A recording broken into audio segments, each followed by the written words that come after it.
تو نے جس دن کربلا کے میدان میں امام حسین کے اوپر تیر چلایا تھا، تجھے اس دن سوچ لینا چاہیے تھا کہ میں بالکل بھی سیاست میں نہیں جاؤں گا۔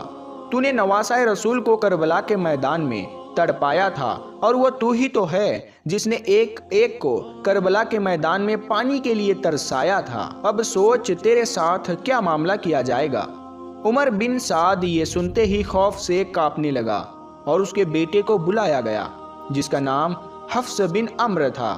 اسے بلانے کے بعد مختار سقفی نے کہا باپ کے سامنے بیٹے کو قتل کیا جائے۔ عمر بن سعد نے کہا میں یہ دیکھ کر برداشت کیسے کروں گا؟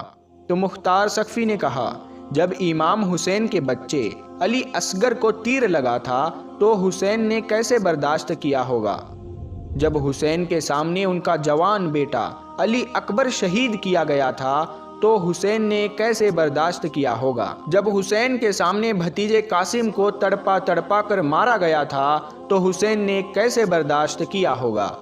مختار سقفی نے کہا مارو ان ظالموں کو، اور پھر عمر بن سعد پر تیر چلانا شروع کر دیے گئے، اور اس کے بعد اس کی انگلیاں کاٹ لی گئی، آنکھیں نکال لی گئی، اس کی زبان کاٹ کر اس کے جسم کا ایک ایک حصہ کاٹ دیا گیا اور اس کو آگ میں جلا کر خاک کر دیا گیا، اور اس طرح سے قاتلان حسین میں سے دوسرے قاتل کو سزا دی گئی۔ اب تیسرا دشمن گرفتار کر کے لایا جاتا ہے۔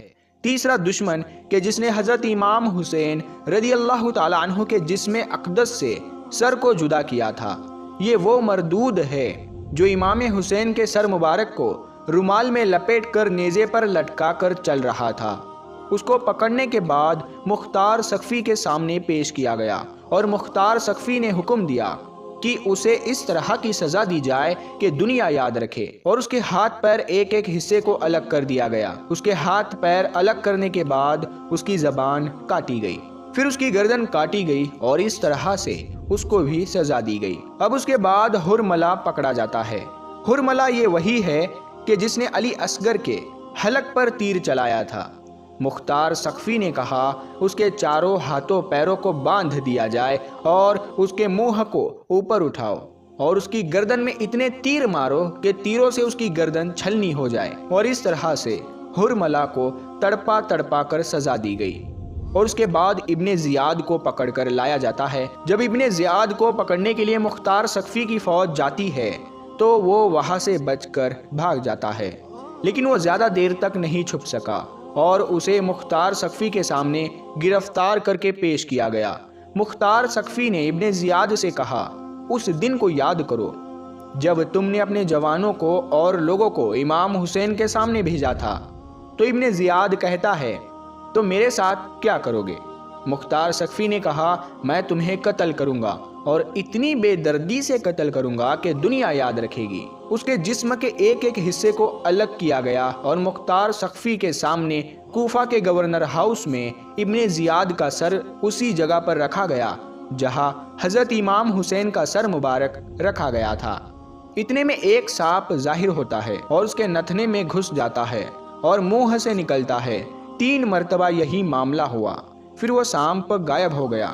سانپ کے منہ میں گھسنے اور نکلنے کا مطلب یہ ہے کہ دکھایا جا رہا ہے کہ اس کے اوپر اتنا سخت عذاب ہوگا کہ اس کے اوپر سانپ مسلط کر دیے جائیں گے، اور اس طرح سے ابن زیاد کو سزا دی گئی۔ اور عبداللہ بن اسیب، ملک بن نصیر، حمل بن ملک، ان تینوں کو مختار سقفی نے ہاتھ پیر کاٹ کر زندہ چھوڑ دیا تھا تاکہ یہ تینوں اسی طرح تڑپتے بلختے مر جائے۔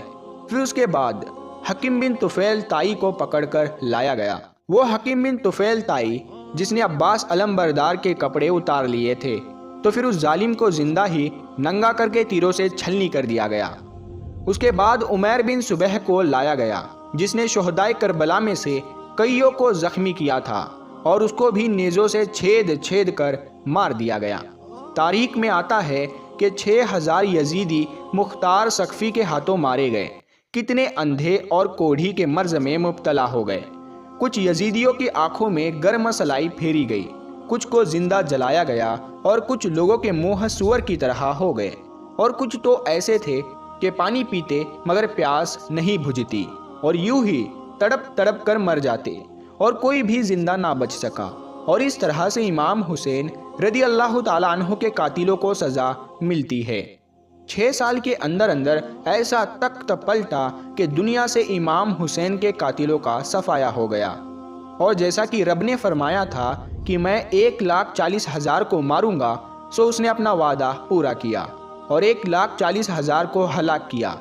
یہاں پر ایک سوال اٹھتا ہے کہ حضرت امام حسین رضی اللہ تعالیٰ عنہ سے جنگ کو تو 22,000 کا لشکر ہی گیا تھا، تو 1,40,000 کیوں مارے گئے؟ تو اس کا جواب یہ ہے، جیسا کہ حدیث پاک میں ہے کہ جو شخص گناہ میں شامل نہ ہو مگر اسے اچھا سمجھتا ہو تو وہ بھی اسی کے مثل ہے۔